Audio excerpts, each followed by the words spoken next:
This story takes place when I was about 12 or 13, around 2005 to 2006 when MSN was really big.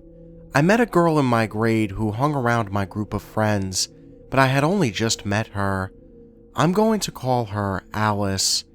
She was a very overweight girl who got picked on a lot and apparently didn't have the best home life. So I tried to be nice to her even though she gave off a few red flags of not being the most stable person. So anyway, here's my story. It was Friday after school and I was waiting for my bus to go to my dad's house for the weekend. I told her I was going to my dad's to see a movie with him and my younger siblings. She is really insistent and I eventually say I have to check in with Dad.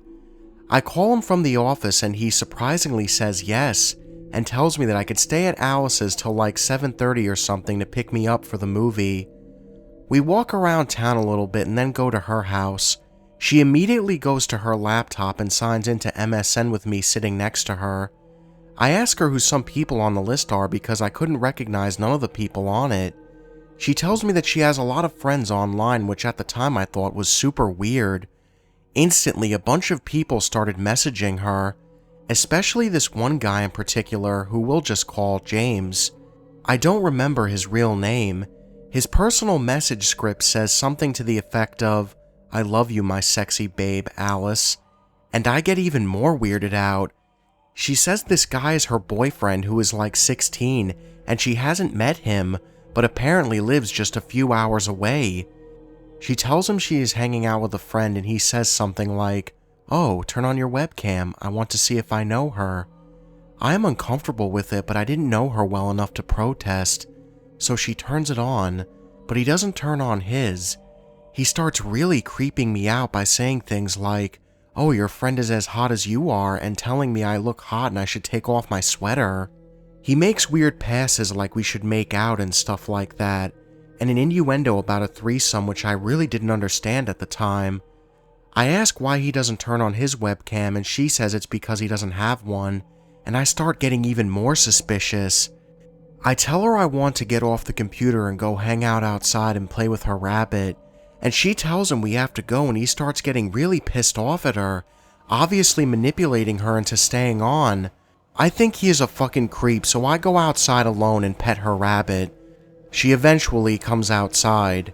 She tells me they got into a fight but made up and he is coming to finally visit her next Friday and wants us all to hang out.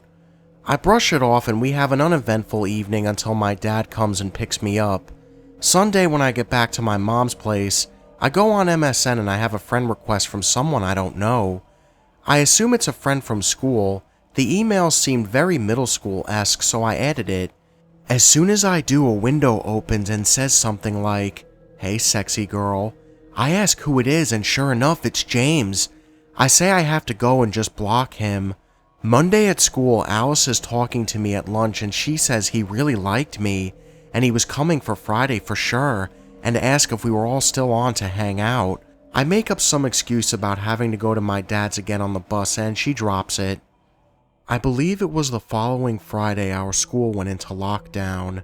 Basically they lock everyone in their classrooms, turn off the lights and we can't leave until the PA says it's all clear.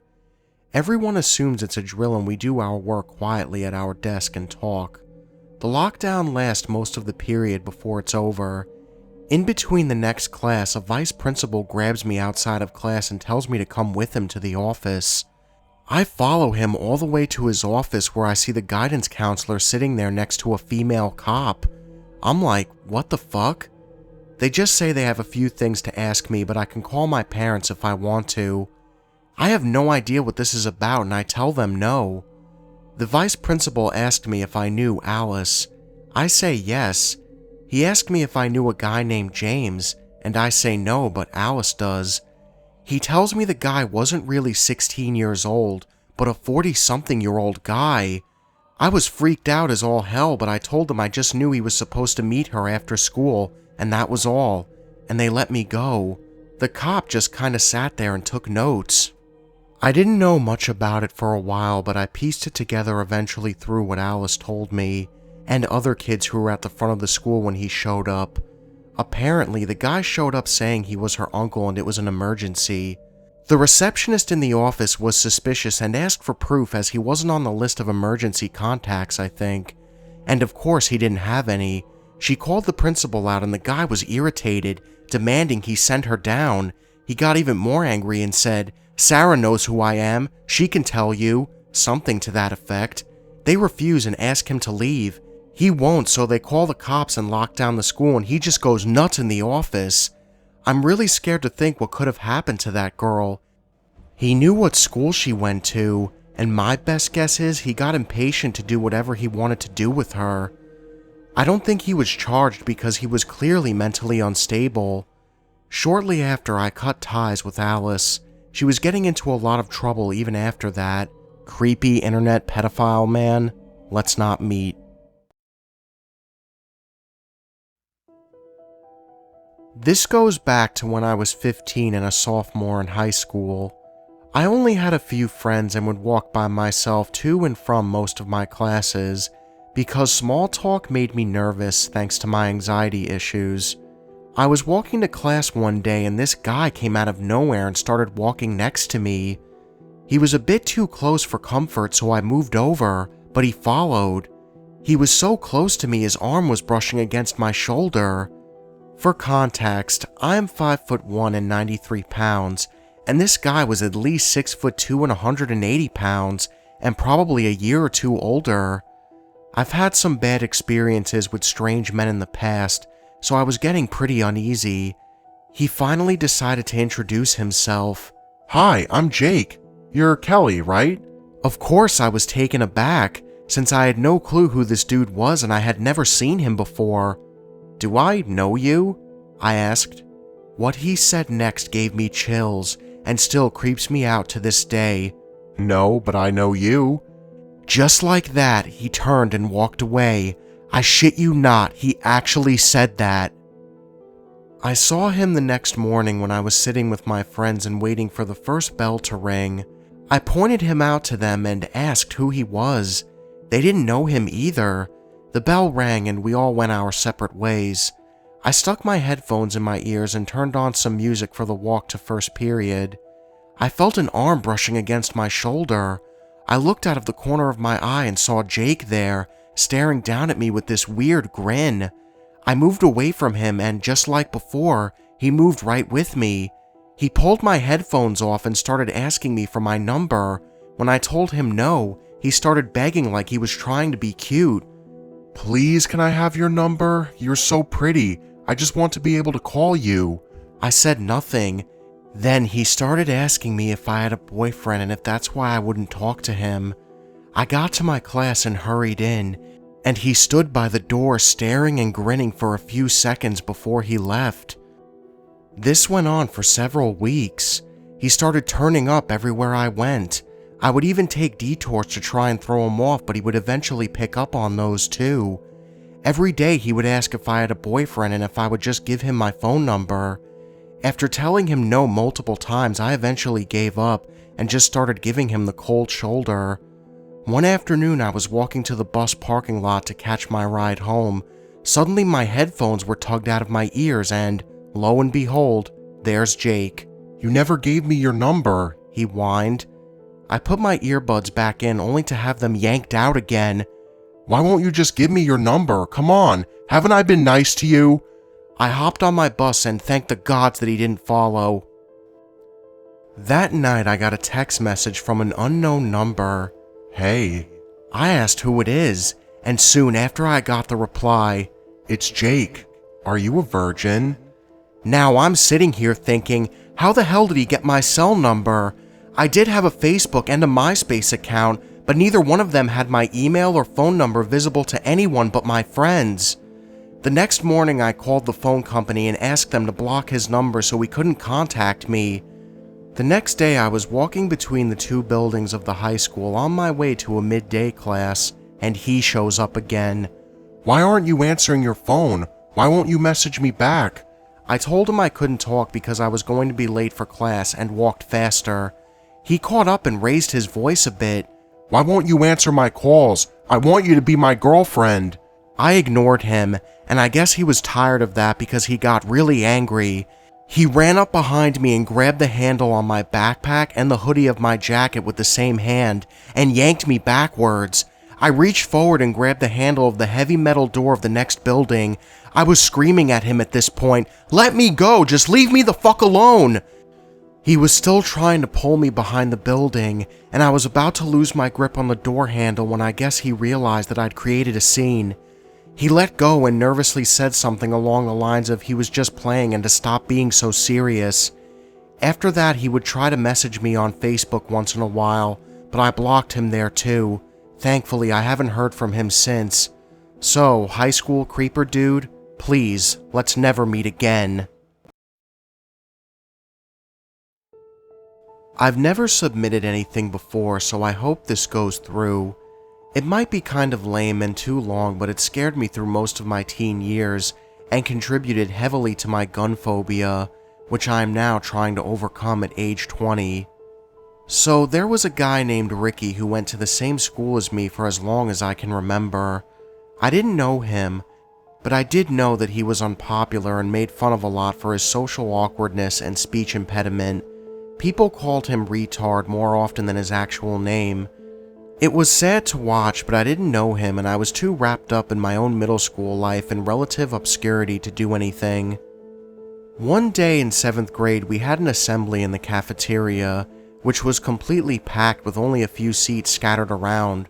When Ricky came in, everyone refused to let him sit in the empty seat next to them.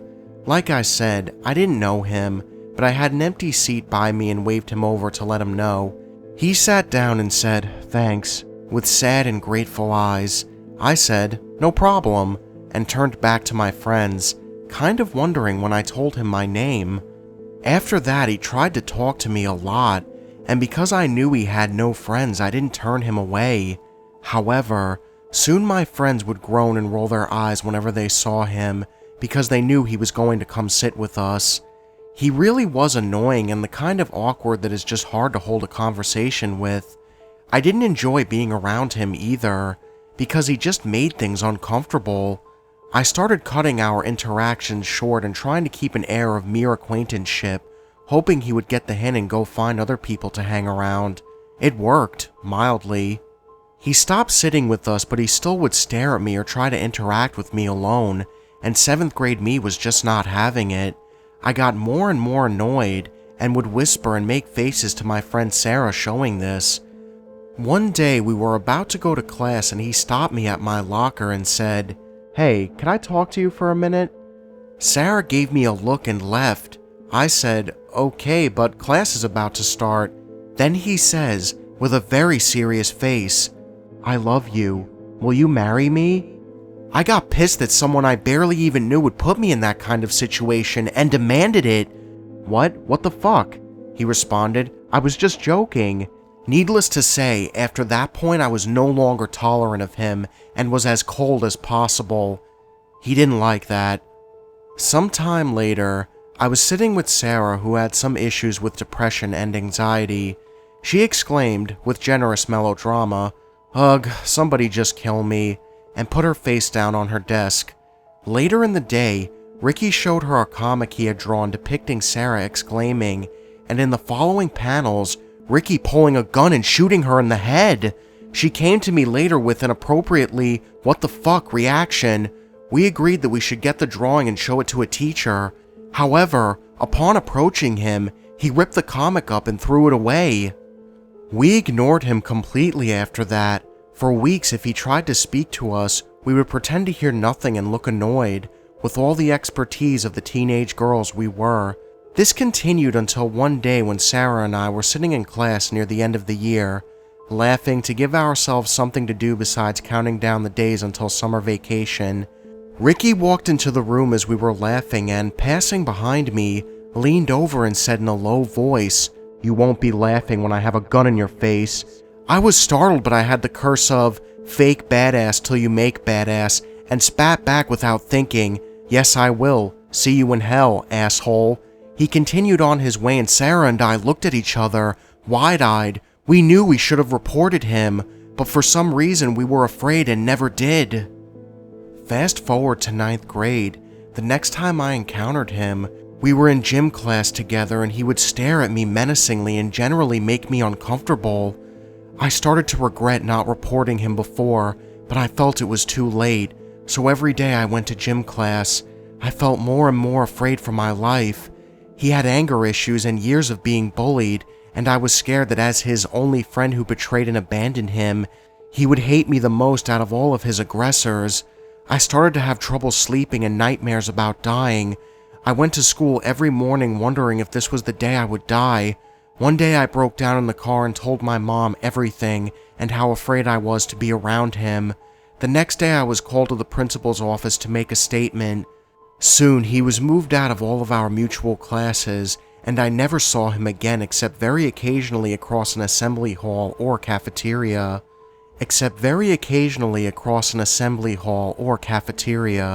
People who knew what happened eventually mentioned that he did the same thing to several other girls throughout high school who were nice enough to extend basic friendliness to him, and his classes moved at least one other time. Last time I saw him was in the crowded hallway of an anime convention being held at my college, dressed in cat ears and a fursuit. A year or two ago, I started running an out-of-school care program in an elementary school.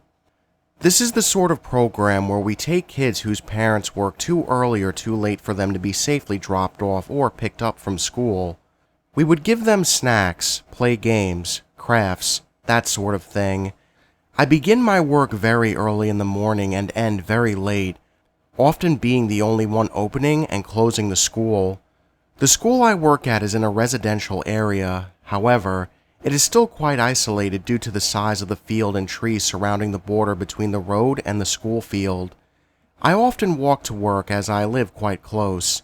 This particular event occurred in the early spring, March or April, so it's still very dark at 6ish in the morning. So, like every other day, I begin my walk to work, nothing out of the ordinary, the street lights still glowing from the night before. I walk through the tree line, across the pitch-black field and up to the school, barely lit from the subpar security lighting outside. I make my way around the school to the back door I am supposed to use. Funny, the light in the main hallway is on.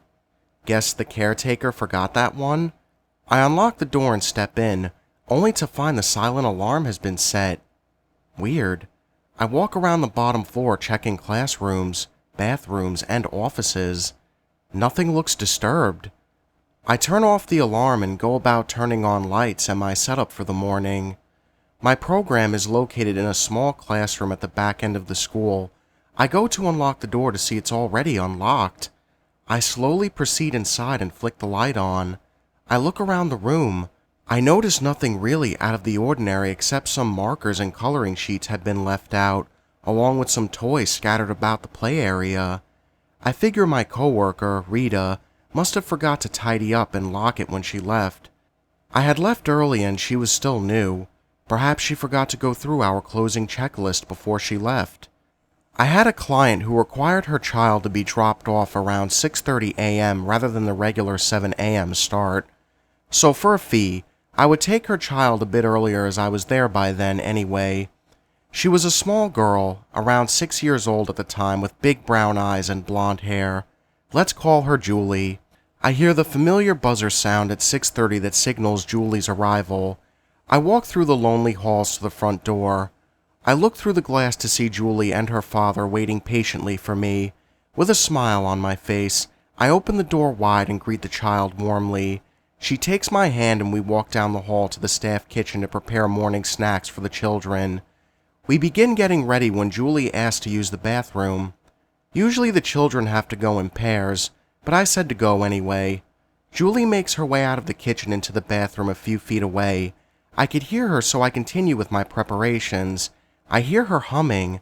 I hear her talking to herself. I hear someone answer. I hear a man answer.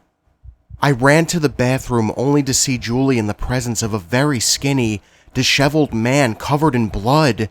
His hair matted and slicked onto his oily forehead, glaring at us from his hiding place. I grabbed the child and made a mad dash down the hallway. We ran into our room. I slammed the door, locking it behind me. I scanned the room for anywhere to hide. The storage closet. I grabbed Julie's hand and we ran inside, slamming the door behind us. As we sit huddled, shaking, I search my purse for my phone to call someone, anyone. Damn it, I left it in the kitchen, but I must stay calm. Julie is shaking and crying at this point and I have to stay calm for her. The police will come and get him, I whisper to her, trying everything I can think of to calm this terrified child. We just have to stay very quiet. Julie covers her mouth with her hands and nods. We can hear, through the door, the man muttering and cursing to himself, his voice growing louder and more audible as he came closer to our sanctuary.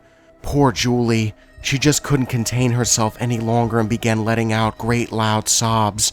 At this point, I believe he heard us and we began to hear someone jiggling the door handle. I put my hand over her mouth and attempt to stifle her cries. No avail. After a few moments, the jiggling stopped. Silence now except Julie's stifled cries. A few minutes pass. Maybe he's gone. Maybe this whole ordeal is over.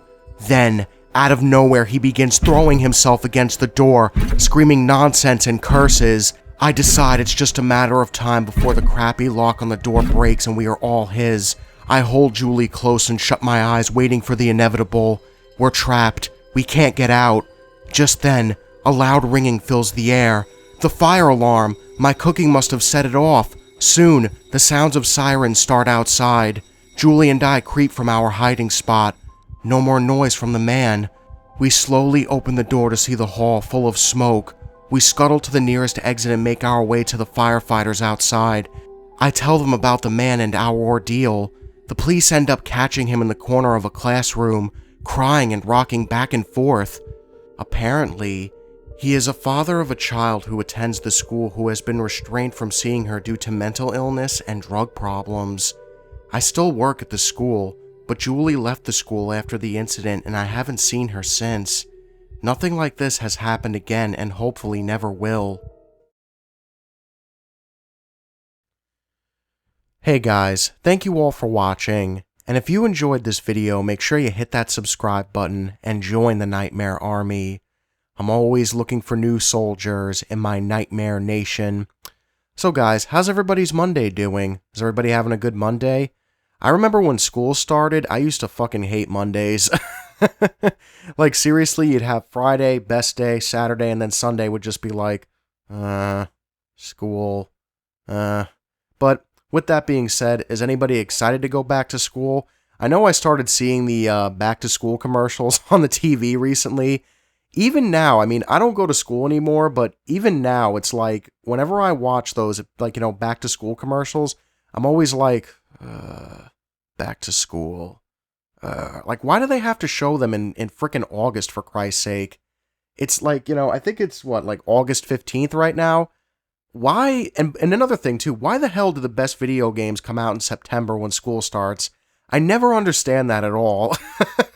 That's just like, I mean, whatever, I guess, come home, play video games, de-stress about school, but to me, it's just the stupidest thing ever.